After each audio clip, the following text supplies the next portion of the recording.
See it tonight, read it tomorrow, or hear it now. This is WMRC Daybreak News. Good morning. It's 7:30. Some sunshine around today. Ed Thompson reporting. This portion of Daybreak News brought to you by Cornerstone at Milford, a new assisted living community on Medway Road here in Milford. Our in-studio guests this morning to talk about the Woodland School project. We have Building Committee Co-Chairman Aldo Checchi and Jonathan Bruce, and Finance Committee Chairman Marc Shaen. We welcome all of you this morning. Morning, Ed. Thanks very much for coming.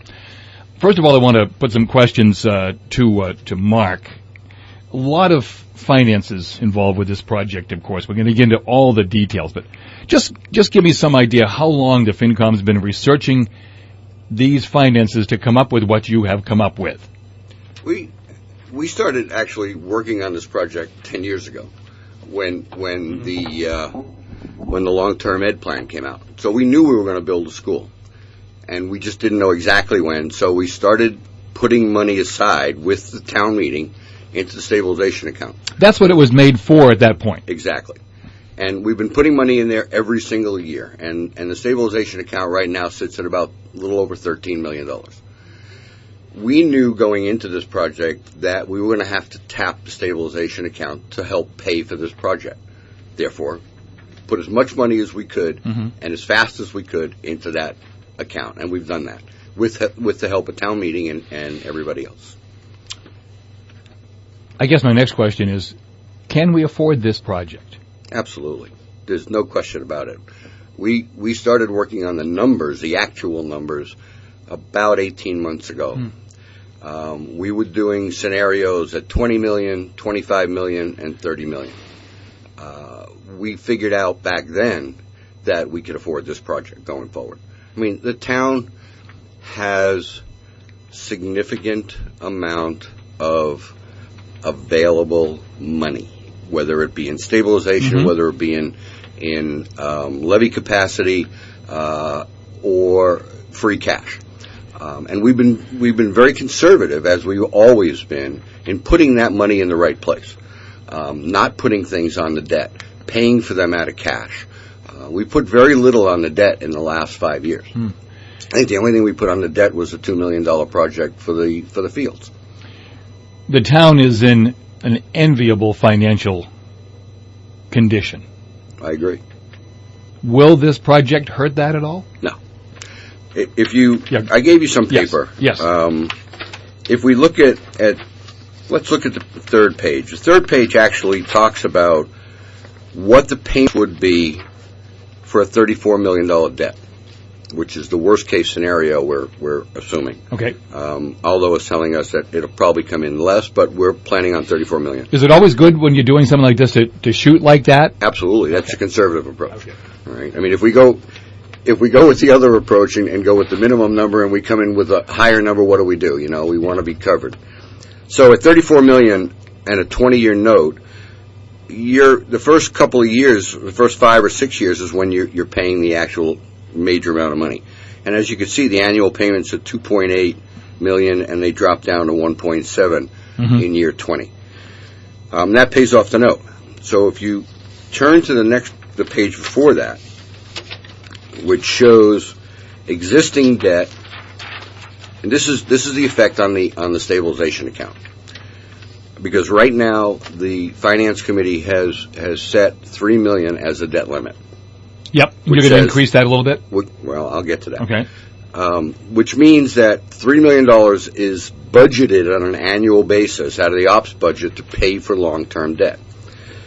If we leave it at $3 million through 2015, when we expect the school debt to come on in 2016, we continue to build up the stabilization account. All right. In 2000, go ahead. Through that period, from now until then. Yep.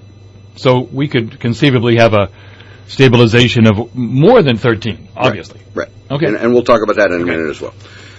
In 2016, we feel that we have to raise the debt limit to $3.5 million. In other words, start budgeting an extra $500,000 in the ops budget, which won't affect anything else in the ops budget. Including pay raises? Including pay raises.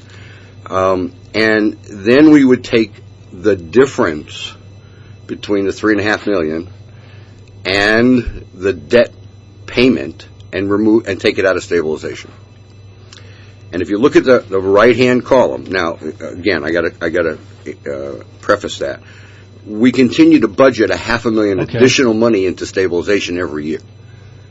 So we're taking the net difference between. I get you. And I don't want to confuse people, but no, the net says that we have to withdraw in year 16, $1.7 million. And if you remember what I told you on the other side of the page, the first payment is $2.8 million. So we absorb some of it in through the debt. Yep. The operational budget, and we take the difference out of the stabilization account. By putting some of that extra $500,000 in the stabilization, if something unforeseen comes along? We'll get to that in a minute. Okay. Tell me what to do, isn't it? Yeah. If you look, well, we worked hard on this, you know, and I want to be sure people understand that we've vetted this in a number of different ways with a number of different people. I mean, the financial analyst for the Finance Committee, Paul Abundanza, worked on this a long time with me and with Zach, the town accountant. So we've all sat and agreed that these numbers are more than workable. Okay.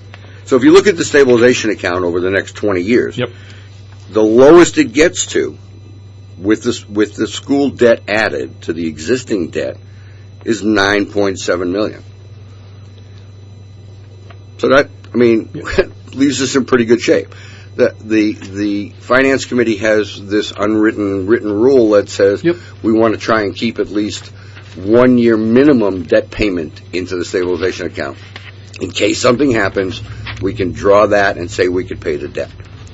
So right now, with just the school in there and the existing debt, we're fine. Okay, not a problem. That leaves us about $8 million in capacity.